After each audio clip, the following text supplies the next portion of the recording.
The AI boom relies heavily on the energy sector. And in our newest edition of our AI infrastructure newsletter, we look at all the different corners of that industry that are changing their strategies as more data centers pop up. Joining me now is Ann Davis Vaughan, our columnist and the author behind that newsletter. And welcome back to the show. It's great to have you here. Hi, Akash. Great to be here. So, we've talked on the show about the extent to which the AI boom has been a big boon for the energy sector. We haven't really gone as in detail as your column did today about what corners of the sector are actually benefiting and changing their strategy. You talked about utilities, you talked about equipment manufacturers. Lay out the list for us rather, of who's benefiting, and then talk about what you're seeing from your reporting. Yeah, absolutely. So I wanted in this column for our readers to understand all the different players that are getting something from this AI race. The incredible resource demand for energy, to launch AI is the catalyst, but this is a moment that many industries are trying to seize because it is we've got a extraordinary need, not just for energy, but for industrial resources, and a moment in time that companies see where some policies could change for them. So this boom is about thinking thinking about this boom, you want to think bigger than just what's happening in Silicon Valley. Um, what we talk about in the column are, among other things, what the natural gas industry is able to use this boom to do. And so I'll just give you an example. The natural gas industry is seeing the AI race as a generational opportunity to get some aspects of their agenda accomplished that they have not been able to get accomplished for a decade or two. And that includes building more permanent infrastructure for natural gas pipelines and natural gas plants, because they can argue that this AI race must be won by the United States and that they have a part to play. And in some cases, you talked a little bit about how this investment. I mean, sometimes it doesn't really matter if it's the cleanest energy source, right? I mean, because there's such a shortage. There's such a shortage. I would say, you'd be surprised at over time, best practices in the energy industry can help clean up. It's been a motivator for the natural gas industry to be a partner to some of these tech companies by saying, "Hey, we're going to clean up our, methane leaks from some of our operations." Or there are deals in the works right now to try first of a kind projects that would include carbon capture.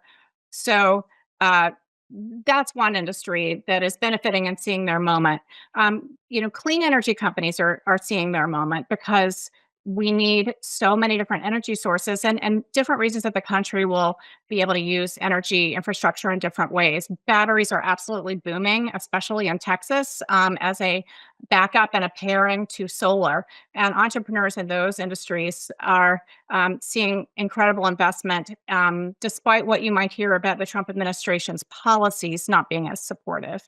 And they're not the only ones. The nuclear industry, including the whole nuclear supply chain, because we are reviving nuclear power plants, is revving up to help this incremental need for power. And that also extends into mining companies for domestic uranium. It extends into equipment companies that are building out what goes inside of the data center, electrical equipment providers. Um, And what happens if the AI bubble bursts, as people fear it might? I mean, these data centers, there are multi-year commitments to build them, and I can't help but think of our colleague Steve Levine's reporting.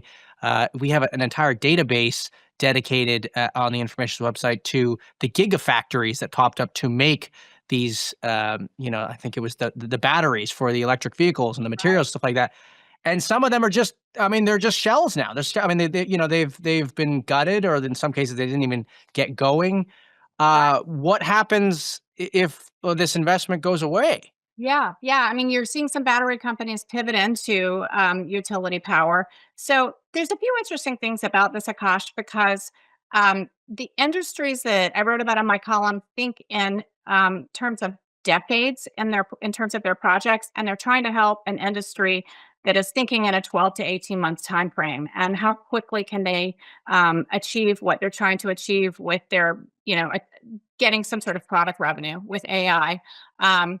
But uh, these industries have, been through booms and busts before, and they're being really careful about who they engage in these big long-term contracts with. So it could ultimately give the very large tech giants an advantage over time, because if you're going to engage with the oil and gas or gas company, that can also do carbon capture, or that can help you with the pipeline, they want to have a credit-worthy counterparty. Um, that's one way that the energy companies are protecting themselves. We also just explain the nature of the utility business in the column. Utilities have been granted a monopoly in territories, especially in states that have heavier regulation, and they go to state regulators and ask to do multi-decade, capital expenses. And once they get approval, they have a guaranteed rate of return that is built in, that they can charge to their customers, including data centers. And those projects are then pretty durable because we're all paying for it. And the interesting thing is that we are so behind on power infrastructure, and we have so much more that needs to be invested in the industrial base, that this capacity that we're building is likely just the beginnings of what we need in this country. And it goes so slowly, some of it. That is a natural governor on the energy infrastructure bubble. And the fact that we sort of have an excuse now to accelerate things is sort of more reason to say that maybe these projects, they won't actually be canceled in the long run. And I want to thank you for coming on. That is Ann Davis Vaughan, our AI infrastructure columnist here at The Information.